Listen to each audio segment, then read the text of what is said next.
Hey there, Danny here. Welcome to my ramblings. So like I promised, I would be back on Saturday or Sunday. Saturdays have been horrible doing DoorDash, so we're just not going to do DoorDash today. We'll go out tonight. So I'm going to share a really weird story with you from my teen years. And then I'll go into all of the epiphanies that I had. So, I was watching a Netflix thing. I forget the name of it. It was about a victim. And the police pretty much slandered her and made her look like she was the criminal. And later on, they found out the truth that she was a victim. Here's my thoughts on it. And this is why I'm bringing this video up. Because this is a pattern that I'm starting to see in our society. And I can tell you, there's a huge divide in our country. Has been for decades. And everybody over the decades in the 80s and 90s and early 2000s wanted to reach out and have the government fix things for them. So let's have more laws and let's control people and their choices. Control never stops a division, ever. It helps add to division. That's not how we do it. So I'm going to share this story with you, and then I'm going to read the things that my epiphany happened. So, I don't know, I was 15 at the time. My mother worked during the day, part-time, and my brother is 4 years younger than me. And I had made, I don't know, mac and cheese or whatever. I was eating something in a bowl. And I didn't finish it, so I was going to take it downstairs, and I was going to put it in the fridge, put it in a container, put it in the fridge, and then rinse the bowl out, because my mother was very, very anal about the dishes. You ate out of a dish, it needed to be rinsed out thoroughly, put into a bowl that she kept under the sink, and then at the end of the day, after dinner, all the dishes would get washed. You could not leave a speck of any food in a dish that went in that bowl under the sink. If you did, you were in the world's worst trouble. So this day, I'm watching my brother, and he says, as I go to take it downstairs, he says, "Are you not eating that?" And I said, "No." He says, "Well, I want it." I said, "Well, you can have it under one condition. You make sure that you rinse this out properly and put it under the sink, because I'm not getting in trouble for you later." And I trusted him. Why wouldn't I? So I'm laying on the couch when my mom gets home. My brother, I don't even know where he's at. I'm just laying on the couch watching TV. My mother gets home from work. And she puts her things away. She says hi to us, and then she walks downstairs. Unbeknownst to me, he didn't do anything with the bowl other than finish the food. He stuck it in the sink and put water in it to soak it, but never rinsed it out. That was worse than leaving a drop of food in a dish, because that created mold and brought bugs. Didn't matter, it was only an hour or two, but whatever. I didn't know this, so I'm laying on the couch, and my mother yells up, "Who ate out of this bowl?" And all of a sudden my brother says, "It's Danielle's." I said I gave it to Lucan because he wanted to finish it, and I told him to properly clean it out and put it in the bowl under the sink. She comes flying up the stairs from the kitchen. Now, mind you, I'm laying sideways like this watching the TV over here, so I'm laying down on the couch. My mom comes flying up the stairs and says, "I am sick and tired of your rebellious thinking you're better than me attitude." She says, "You will learn to respect me." And she comes standing over me. And I'm looking at her, I'm like, "What are you talking about?" Lucan finished it and I told him he had to do it. Your brother would not lie to me. You're the only one who ever lies. And she raised her hand to hit me. Well, I was 15. I'm laying on the couch. What am I going to do? I put my arm up just like this to protect her from hitting my face or my head. Because when my mom threw her hands, she didn't care where she hit you. She didn't care how hard she hit you. As long as you knew that you were getting it one way or another. So I put my arm up to protect my head. Next thing I know, this woman has me on the floor. Literally. Now mind you, I'm like 98 pounds and my mother weighs like 160. I'm like 98 pounds. My mother somehow manages to get me on the floor. She's got me pinned to the ground. She's sitting across my chest. She's got her knees with my arms pinned up like this. I'm literally underneath her. And she's screaming on the top of her lungs, "Help me, help me! My daughter's beating me up!"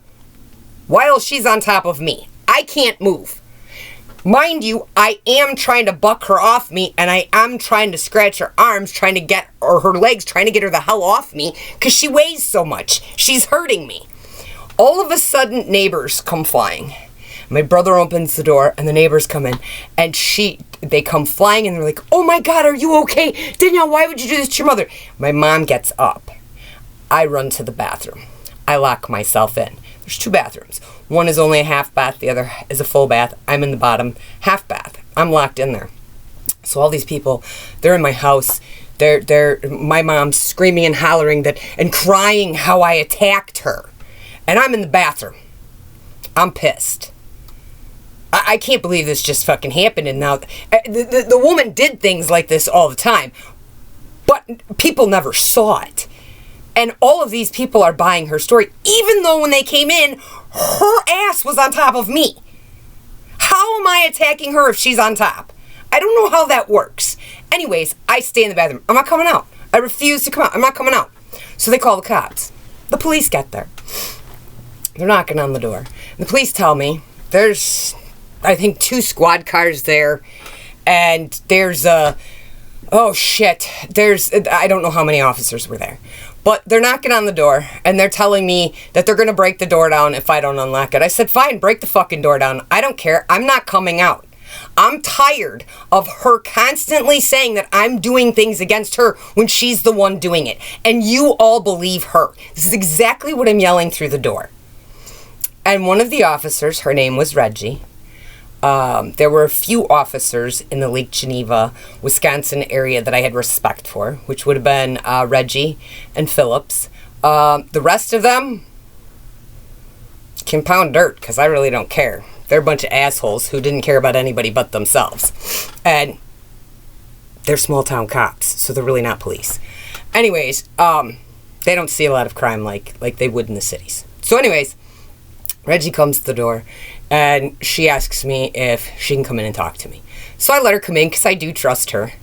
Her and Phillips pretty much, they knew that I wasn't trouble. But they also knew that there was nothing anybody could do there was nothing anybody could do. Not a thing. We were kids. We had no rights. We were property. And she comes in and she's talking to me, and I said, I didn't do anything. I told her exactly what happened. She said, okay. So I agree with her that I'll walk out there and we'll have a conversation.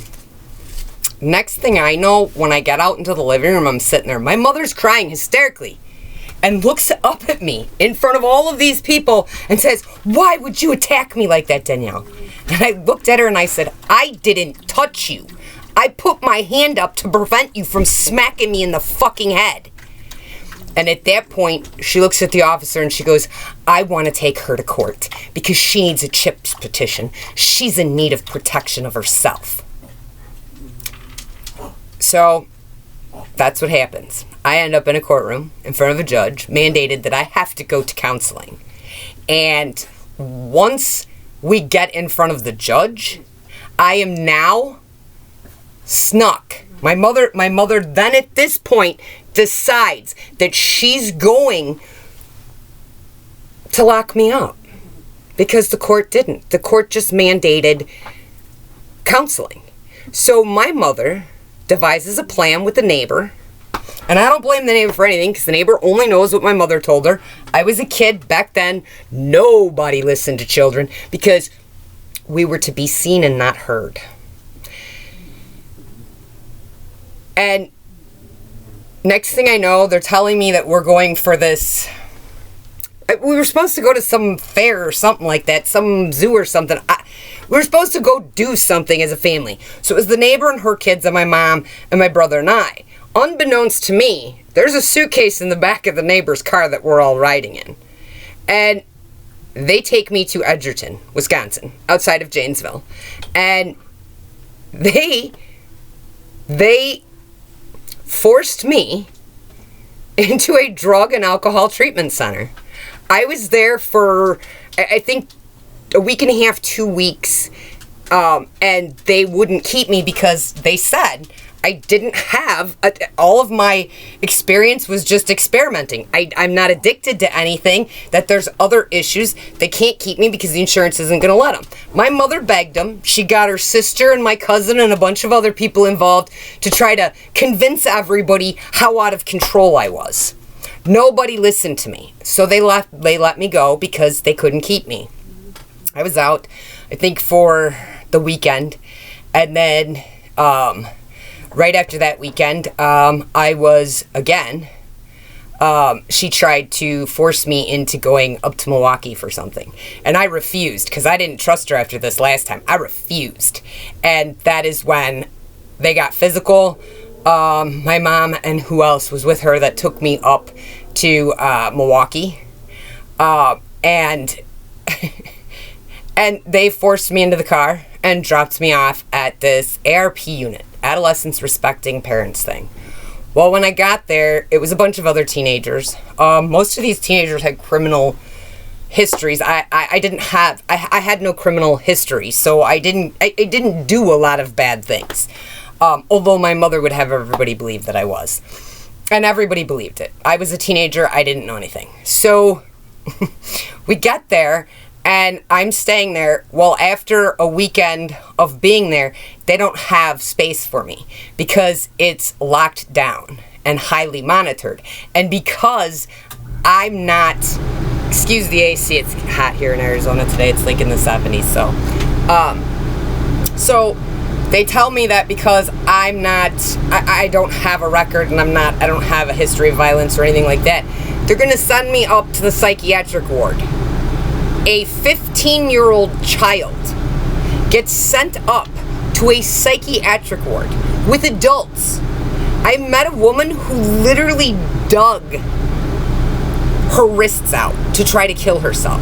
I can't tell you the things that I saw at 15. However, there was a blessing in this that nobody saw coming. Nobody. Not even me. And that blessing was when I got there and I was in the psychiatric ward, they still sent me down for classes in the ARP unit, but majority of the time I spent in the psych unit because I had met with the psychologist or therapist, whoever it was that the doctor was, decided that I didn't have any problems. So I had free reign of the campus to come and go as I pleased, and I could use the phone as I pleased. So I started calling my dad. I didn't know how to get a hold of him because I didn't have his number, but I threw a fit and with the doctor, and he forced my mom to give her the number. So I started calling my dad, and I had every intention of when I got out of here, I'm going to live with my dad and my stepmom. I'm done with this crazy woman. That was the plan. So the doctor and my mom are meeting, and we're all, the literal plan of me being released from this psychiatric ward, literally, is I am going to go home, I'm going to say goodbye to my friends and family and the boyfriend I had at the time, and then I'm packing my things, and I'm going to Oklahoma by my father. I am done living with my mother for the rest of my life. This is the plan that the doctor, my mother, and I make in the psychiatric ward. So they release me. I go home for the weekend. I say my goodbyes to everybody. I'm supposed to leave right after the weekend. I wake up and it's past the time that I was scheduled to leave. And that we had set in stone with the doctor. And I said to my mom, I thought you told me not to set my alarm because you were going to get me up. She goes, well, you're not going. You can't run away every time you won't respect me. And my world crumbled. Do you want to know why my world crumbled? Because I was fucking 15. And not one fucking person would listen to what I was telling them. Instead, I was stuck, tortured, living the next 3 years with this woman. And her torture wouldn't end there. Now, it's still emotional to me because who goes through that? And to be 15 and try to figure it out. And you want to know what? I'm going to say this, and I don't give a damn how pissed my mother's family gets about this. My fucking one aunt came to me and told me that I am the fucking problem. And that I need to learn to have some fucking respect. Yeah. Yeah. And that aunt can't figure out why I have no respect for her. Never have, never will. Because none of you lived with that crazy woman. Now, I share this with you. Excuse me, let me get my composure here. I share this story with you for one reason. I was watching a YouTube small limited mini-series on the woman in, I don't even remember what her name is, the woman in California that got kidnapped, and then when she was released, they tried blaming her, saying that it was a hoax, and then they later found out that it wasn't. So, this is what I wrote. And that story was important to share with you so you know where we're going with this. So, what I wrote is, our selfishness has caused us to see victims as criminals and criminals as victims. Our greed and selfishness that has become our society got this way because we started accepting violence as a normal part of life, which leaves us stuck in the previous statement. So, what that means, in simple layman terms, what that means is you have been bombarded with news, articles, stories of victims, all these people who are victims. And I'm not judging any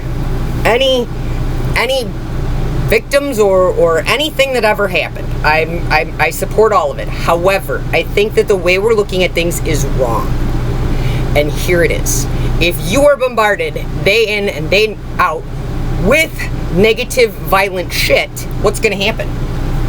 You're going to eventually internalize that violence is okay. It's acceptable because it's a normal part of life. This is what we have to deal with. Wrong. Wrong. We don't have to deal with this.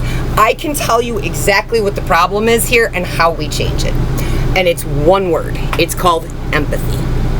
Instead, we either blame the victims because we don't want to live in a society that makes us think that how do I put this? We don't want to live in a society that we believe is horrific and hell on earth. So if we can internalize it and make it like, oh, well, this is just part of it, we can accept it, you know, we'll just be more cautious and we'll be more fearful and we'll watch our surroundings more. So what happens when you live in fear? What happens when you live in fear? It causes stress and anxiety. It can cause your blood pressure to skyrocket. It can make you internally sick. Why? Because you were not meant to live in an anxious state.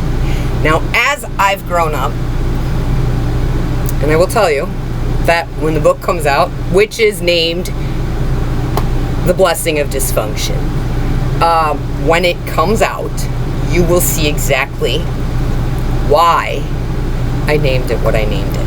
Because although I grew up in what I grew up in, and it was horrible and awful, I learned one thing. And that one thing was that I never wanted anybody to feel the way that I did. So, hold on. Let me get back to this. So, I am working to show you the way out of this thinking, and it is one word: empathy. This is what the point of this whole YouTube thing is. It's about people who do not feel heard. Now, if you use the fact that everything in your life is such a crisis and you create yourself to be a poor, pitiful me, a victim, you're not a victim. And those people are not welcome here. That's not what I'm here for. I am here for the true people that have gone through being a true victim and have never gotten an I'm sorry or an acknowledgement, or nobody's heard or listened to them and what they went through. Because telling your story is the most freeing thing in the world. However, if you are a victim of anything horrific, it's the most hardest thing to do. And you want to know why? Because you're a victim. You've been shamed. You've been blamed. You've been taught that it was your fault. It's not your fault. And our society needs to stop pretending like it is. I am sick and tired of hearing them blame victims for things. Let's talk about rape. I can't say that I have been raped at all in my adulthood that I know of. And here's why I'm saying this. So, you want to see how they say, well, look how she dresses. Well, I'm sorry. So that means if a stripper is raped, then it's okay because they asked for it? Do you not see how crazy that is? So because a normal woman decides to wear a mini skirt and a tank top, she deserves to be raped. But yet, it's okay that we have bars and places where women are completely nude, and that's okay. Do you not see how fucked up this thinking is? So here's what I got to say to the victims. You have been a victim of a crime and feel like you're not being heard. Nobody is listening to what you have to say. Please call me. I will help you get heard. There is one thing that I am good at, and I did not know until this day, when I wrote all of this down, exactly what my calling was. I knew that I wanted to help people because I'm the type of person that if I see somebody on the side of the road and they're looking nervous and scared or whatever, something's wrong, I'm the person that pulls over and I'm like, all right, how do we take care of this? Let's figure this out. I'm going to help you. Here's why. Because what I was taught was the man upstairs told us that we are supposed to be of service. We are supposed to love each other as we love ourselves. Here's the problem with our society. We don't love ourselves. We need to learn to love ourselves so we can get back to being decent people. And I was taught that if you see somebody in need and you are able and capable of helping, that you are obligated to do it. Why are you obligated? Because you're a kind person. If you don't, you're not a kind person. I don't pull over if there's a car full of people or anything like that, because the safety does have to be brought into consideration. But yes, you have to help with that. So let me finish here. Criminals are getting better at stuff because we have seen too much crime that we have to change the narrative. So we don't have to deal with all this cruel evilness of the devil, hell here on earth. If we just learn to turn on the victims, life will seem safer. Here's the problem. So if you look in the media, in other criminal stories and everything else, you'll notice that you'll see both sides. So there'll be a news outlet or some talk show person or whatever, whoever, is talking about this person and, oh my God, how horrific this crime is. And then you'll see this other person making it seem like, oh, this person was an angel. This criminal should not be criminalized. This victim helped add to their own victimization. Do you not see this? If anything, 2020 proved that to us. I will tell you the one good thing that came from 2020, the year 2020, was people started opening their eyes to the media and how it was keeping us from thinking freely and seeing the things by information. And here is my issue with the media. One big issue with it. It's everybody's damn opinion. I'm sorry. I want a news that's going to give me the facts and let me make the decision. I don't know when news anchors decided that they could put their 2 cents in and their views and their opinions. That's not journalism. That's not journalism at all. That's you shoving your opinions down the rest of our throats. That's not journalism. Not in my opinion. So,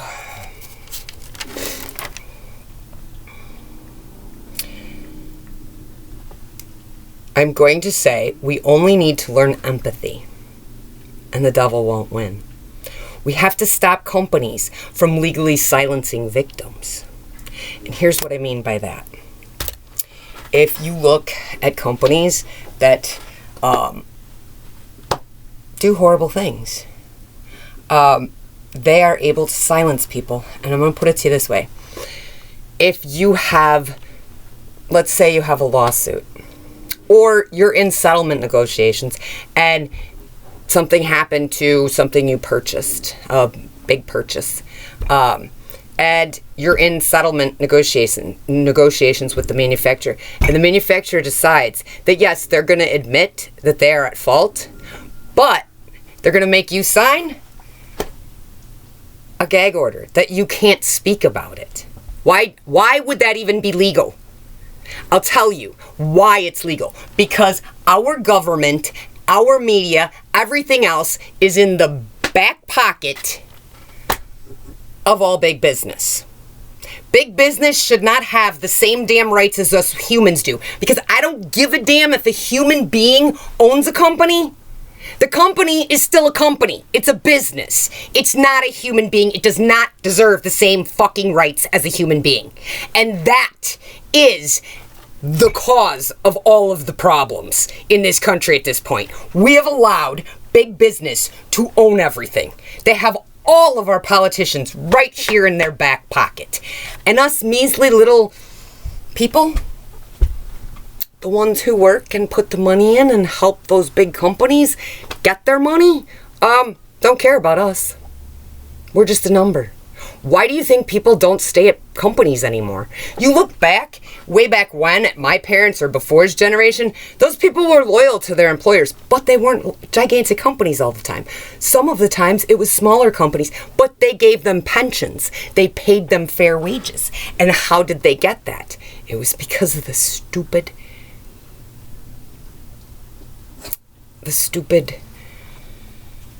no, I can't think of the word. Anyways, we'll move on. Anyways, the point I'm making here is that big business should not have a say in our courtroom, in our politics, in any of it. A business is not a human being.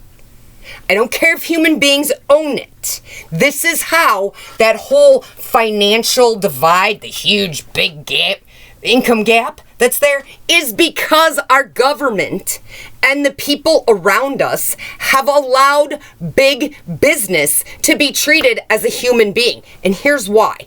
They're allowed to own property. They're allowed to own homes for one reason. Because it's a collective of human beings. Do you hear how stupid that is? But that's what we've done. And now look where we're sitting right now.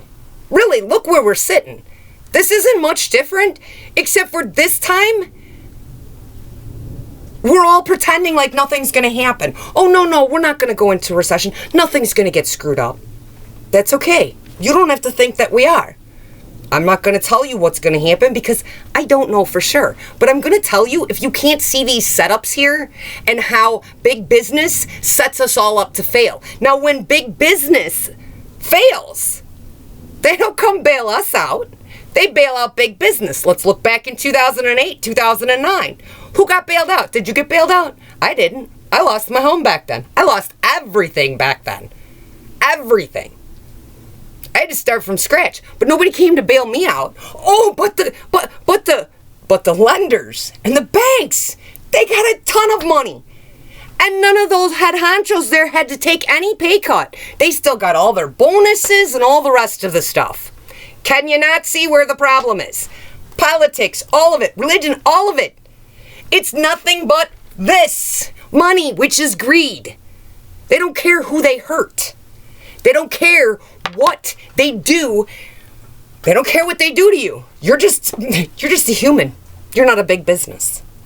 And that's where our problem is. They can talk about, and you see it in the news, and I'm going to say this, and I don't care if this is an unpopular fucking discussion here that people don't want to hear. They talk about the whole Roe v. Wade, and they talk about the whole rest of the shit. Do you understand that these things are put out there to keep you distracted? So you don't see the reality of what's going on right under our noses. 2020 should have shown us this. 100% it should have shown us this. People are not being treated as humans. The companies, the big business. You wonder why you don't see a lot of mom and pop shops? They can't compete. They can't compete. They can't do it.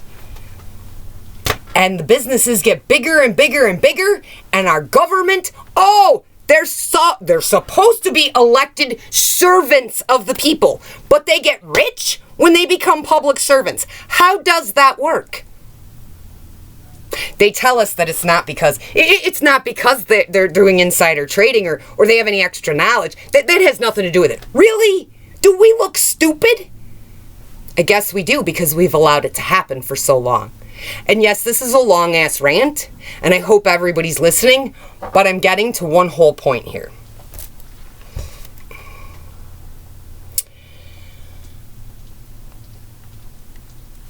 I will tell you, I have a lot of energy, a lot of love. I will share another story with you. It was one of the times my second husband and I separated. And I remember saying that it didn't make a lot of sense to me then. But I remember saying that I was put on this earth because I have tons of love. And my job here is to just love people. And if that means that I get hurt, so be it. I said I truly believe deep down in my soul that God will reward me for all the love that I got out there. And the truth is, I probably chose badly. No, I didn't. I know I chose badly. But the truth was, I don't regret any of it. Because those people may have needed that love. And I have a lot of it to give. And I'm not looking to start a movement. I'm not looking to start anything other than a soul tribe of people that are done with all the greed and the selfishness. I want you to learn to love yourself and find your true authentic self.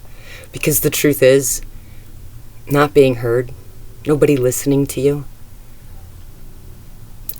really, really makes you go inside and decide that you're going to stay small. And if you've watched my videos before, in the beginning there was a video about I won't stay small anymore.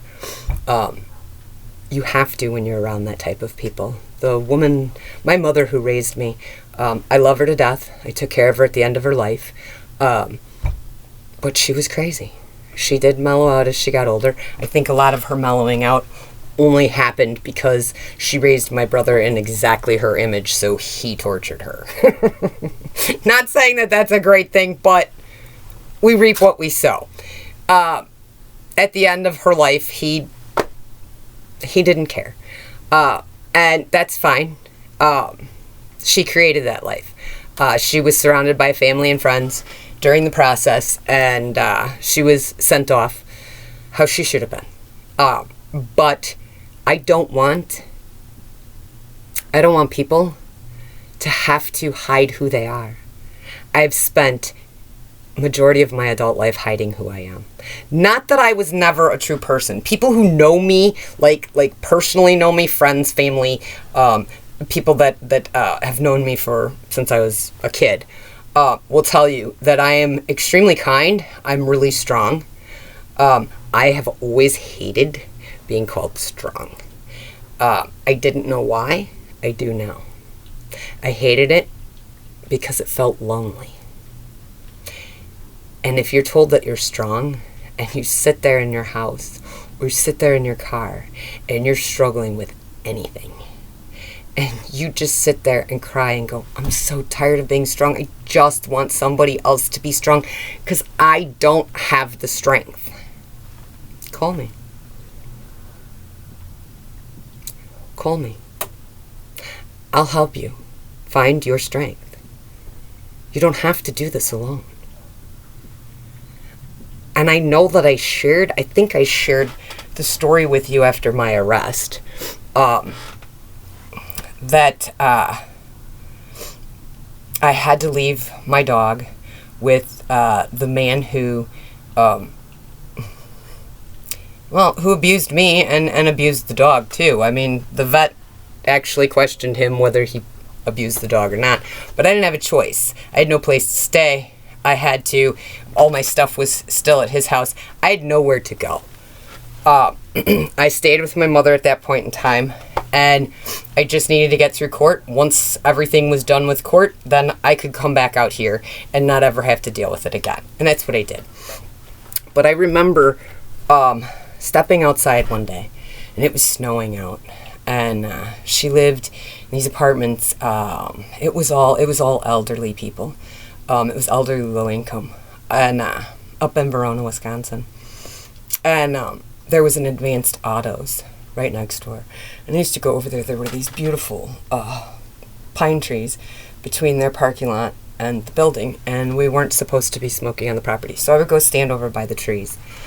And if it was after closing time for the auto parts store, I would sit on the curb or hang out by the curb. But if they were open, I didn't want to be over there, having them have customers see me hanging out there as much as I was. One night, it was after everything was closed. It was really dark out. I was out having a cigarette, and I lost it. I fell to my knees, and I looked up to the sky with tears in my eyes, and I said, I can't do this on my own. I don't have the strength. This man needs to get out of my life.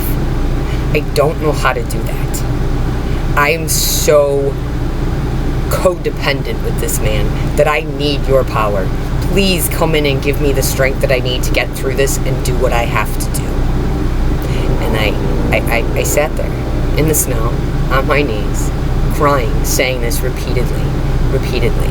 And then I finally wiped my tears away and I went back inside. And over the next 6 months, I would say this. Maybe not out loud like I did that night, but I would say it over and over again, driving in my car or just when I was by myself and I could feel that codependence those thoughts creep back in. I was trauma bonded. I didn't know it. And I didn't know at the time that pretty much all my relationships were trauma bonded. There was some form of manipulation with all of them that I had been with. And I bonded with them. Why? Because of how I was raised, because of who my mother was.